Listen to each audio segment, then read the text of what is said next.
ನಮಸ್ಕಾರ ವೀಕ್ಷಕರೇ, ಸಮೃದ್ಧಿ ಬ್ಲಾಗ್ಸ್ಗೆ ನಿಮಗೆಲ್ಲರಿಗೂ ಸ್ವಾಗತ. ಇವತ್ತಿನ ಮನೆಮದ್ದು ಏನಂದರೆ ಕೂದಲು ಉದುರೋಗೋಸ್ಕರ ಮತ್ತು ಡ್ಯಾಂಡ್ರಫ್ ಪ್ರಾಬ್ಲಮ್ಮು ಮತ್ತು ಕೂದಲು ಮತ್ತೆ ಬೆಳೆಯೋದಕ್ಕೆ ಎಲ್ಲಿ ಕೂದಲು ಉದುರೋಗಿರುತ್ತೆ ಅಲ್ಲಿ ಮತ್ತೆ ಬೆಳೆಯುತ್ತೆ. ಈ ನಾನು ಹೇಳೋ ರೆಮಿಡಿ ಮಾಡಿಕೊಂಡ್ರೆ ನಿಮಗೆ ಯಾವ ಥರ ಅಂತ ನಾನು ಹೇಳ್ತೀನಿ. ಅದಕ್ಕೆ ಬೇಕಾಗೋ ಪದಾರ್ಥಗಳು ಅಲೋವೆರಾ ಜೆಲ್ಲು, ಕೋಕೋನಟ್ ಆಯಿಲು, ಆಮೇಲೆ ಆನಿಯನ್ ರಸ. ಅದು ಯಾವ ಥರ ಮಾಡೋದು ಅಂತ ಹೇಳ್ತೀನಿ. ಈಗ ಆನಿಯನ್ನನ್ನು ತೊಗೊಳ್ಳಿ. ಫಸ್ಟ್ ತೊಗೊಂಡ್ಬಿಟ್ಟು ತುರಿಯೋ ಮಣಿ ಇರುತ್ತಲ್ಲ ಅದರಲ್ಲಿ ನೀಟಾಗಿ ತುರ್ಕೊಳ್ಳಿ. ಇಲ್ಲ ಅಂದರೆ ಮಿಕ್ಸಿಯಲ್ಲೂ ಹಾಕ್ಕೋಬೋದು, ನೀಟಾಗಿ ಪೇಸ್ಟ್ ಮಾಡ್ಕೋಬೋದು.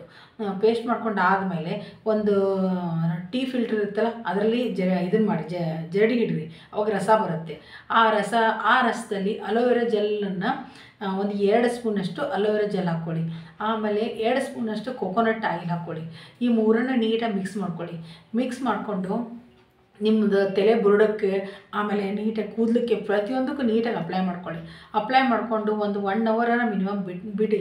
ಇದೇ ಥರ ಒಂದು ತಿಂಗಳು, ವಾರದಲ್ಲಿ 2 ದಿನ ಅಥವಾ 3 ಸಲ ಈ ಥರ ಅಪ್ಲೈ ಮಾಡಿಕೊಂಡು ಆಮೇಲೆ 1 ಅವರ್ ಬಿಟ್ಟು ಆದಮೇಲೆ ನೀವು ತಲೆ ಸ್ನಾನ ಮಾಡೋದ್ರಿಂದ ನಿಮ್ಮ ಕೂದಲು ಶೈನಿಂಗೂ ಆಗ್ತದೆ. ಆಮೇಲೆ ನಿಮ್ಮ ಕೂದಲು ಉದುರೋದು ಕಡಿಮೆ ಆಗ್ತದೆ. ಆಮೇಲೆ ತಲೆ ಹೊಟ್ಟು ಕಡಿಮೆ ಆಗ್ತದೆ. ಮತ್ತು ನಿಮಗೆ ತಲೆಯಲ್ಲಿ ಈ ಕೂದಲು ಉದುರಿ ಬೊಕ್ತಲೆ ಆಗಿದ್ದರೂ ಸಹ ಕೂದಲು ಬರುತ್ತೆ. ಈ ಆನಿಯನ್ ಆಗಿರ್ಬೋದು, ಅಲೋವೆರಾ ಆಗಿರ್ಬೋದು, ಕೋಕೋನಟ್ ಆಯಿಲ್ ಆಗಿರ್ಬೋದು, ಈ 3ರಿಂದ ತುಂಬ ಉಪಯೋಗ ಆಗ್ತದೆ.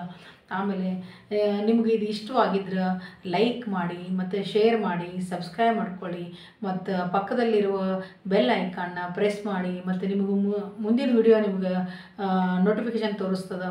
ಆಮೇಲೆ ನನ್ನ ವಿಡಿಯೋ ನಿಮ್ಗೆ ಇಷ್ಟವಾಗಿದ್ರೆ ಕಮೆಂಟ್ಸ್ ಮಾಡಿ. ಆಮೇಲೆ ಪ್ಲಸ್ ನಿಮ್ಗೆ ಯಾವುದಾದ್ರು ವಿಷಯದ ಬಗ್ಗೆ ಬೇಕಾಗಿದ್ರೆ ಅದಕ್ಕೂ ನೀವು ಕಮೆಂಟ್ಸ್ ಮಾಡಿದರೆ ನಾನು ಮುಂದಿನ ವಿಡಿಯೋದಲ್ಲಿ ಮತ್ತೆ ನಿಮಗೆ ಉಪಯುಕ್ತ ಮಾಹಿತಿಯನ್ನು ಕೊಡ್ತಾ ಬರ್ತೀನಿ. ಇವತ್ತಿಗೆ ಮುಗಿಸುತ್ತೇನೆ. ನಿಮಗೆಲ್ಲರಿಗೂ ಧನ್ಯವಾದಗಳು.